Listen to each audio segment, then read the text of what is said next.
Abay merong sinabi dito si Bronny James Jr. patungkol na nga dito kay Luka Doncic nang dahil na nga dito sa kanilang dalawang beses ng pagkakatalo ng Los Angeles Lakers. Pero kamustahin nga muna natin dito si Bronny James dito sa kanyang paglalaro sa kanyang G League. Ay patuloy naman siya dito nagpapasiklab sa South Bay Lakers. Kinalaban lang naman nila dito ang Motor City Cruise na merong namang nakatapat dito si Bronny na merong contracts para nga dito sa Detroit Pistons. Itong si Donovan Smith at pati na nga rin itong si Ron Harper Jr. Nasa ika-13 naman dito ang South Bay Lakers sa standing. Dito nga sa Western Conference ng NBA G League na meron naman silang ditong 10-16 win-loss record. Maganda naman dito ang pinapakita ni Bronny James para sa kanyang team na South Bay Lakers. Dahil meron nga siya ditong nice defensive stop, ito nga si Bronny James na parang merong 10% na minana naman niya dito sa kanyang ama na si LeBron. At hindi lang naman dyan mga pre ay nakapagtala rin naman siya dito ng assist ng isang napakagandang alley-oop para nga dito sa kanyang teammate na si Kelly. Talagang nagpapakitang kilas na nga dito si Bronny James at napakalayo na yung kanyang dating skills na kanya na nga ditong nai-improve simula nung ipinasok na nga siya dito sa NBA G League. Pero masyadong mainit rin dito ang Motor City Cruise na kanilang ditong kalaban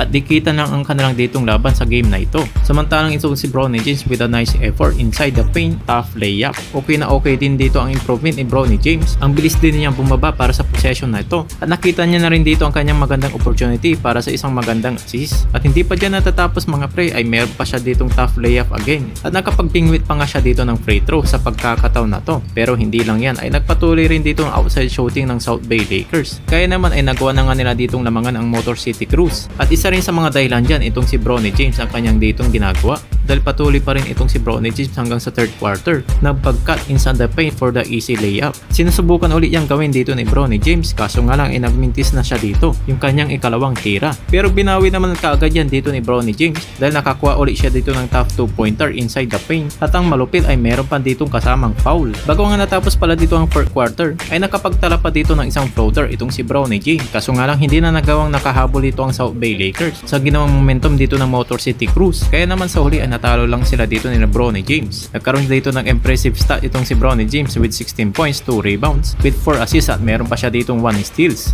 Pero ano naman kaya sinabi dito ni Bronny James patungkol na nga dito kay Luka Doncic? Nang dahil na nga dito sa pagkakatalo na nila ng 2 straight loss itong Los Angeles Lakers ay nasabi naman ito ni Bronny James, we lost 2 straight and the common factor is him. He's all hype. So wala namang binabanggit dito si Bronny James na pangalan dito ni Luka Doncic pero parang si Luka na nga ang tinutukoy niya. Dahil wala naman ng ibang hinahype dito ang Los Angeles Lakers ay wala nang iba kundi lamang si Luka. Bakit naman kaya ito nasabi ni Bronny James Jr.? Maari siguro nagbibiro lamang siya or trip niya lang itong sabihin para mas lalo pang i-hype itong usapan na to para naman mapansin itong si Bronny James Jr. Baka kasi isipin dito ng ibang tao ay hindi na siya maramdaman sa Los Angeles Lakers at nanonood na lang siya dito ng bawat taro. Kayo ba mga pre, ano kaya masasabi nyo? I-comment section lang yan sa baba.